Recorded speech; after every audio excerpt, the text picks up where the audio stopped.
Никнуваат дивоградби во самото студенчишко блато, иако е под привремена заштита. Додека се чека донесување на законот со кој блатото ќе се прогласи за парк на природата, таму се градат објекти од цврста градба. На терен како воопшто да не важи привремената заштита, ниту пак надлежните институции се трудат да ја спроведуваат. Се остава да се прават најразлични активности, а се чини како да не постои координација помеѓу различните служби на различни нивоа.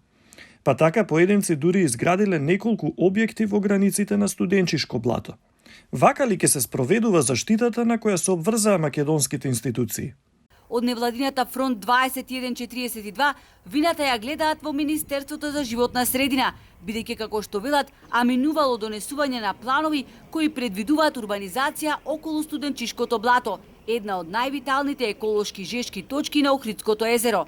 И експертот за заштитени подрачја Андреј Совиц неодамна укажа дека доколку итно не се превземат мерки, за неколку години блатото ќе го снема.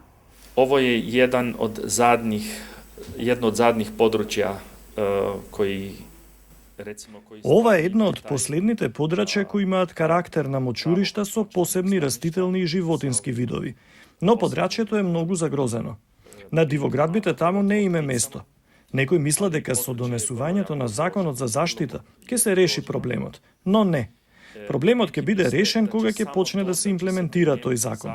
Да се направи план за управување, но и тоа нема да го реши проблемот, ако нема промени на терен.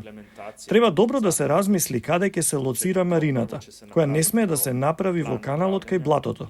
Тоа никако не смее да се случи. Државниот инспекторат за животна средина изврши вонреден инспекцијски надзор на студенчишкото блато, при што е констатирано дека на 2 парцели имало насипано ископи од земја која се насипувала и на 3-та парцела, но тоа било стопирано. Во границата на студенчишкото блато, во зона на одржливо користење, се изведувале градежни работи на 6 локации. Општина Охрид веќе имала постапувано согласно своите належности.